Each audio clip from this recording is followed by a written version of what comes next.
guys, welcome back to my channel. Ayan guys, nandito po kami sa mga inasal ngayon. Ayan, ang aking anak guys, naka-ready na, naka-pray na.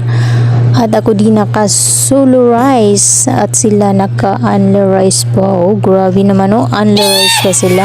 Ayan, ako din nakapag-halo-halo pa din. Wow. Thank you sa treat palalab. Ayan guys.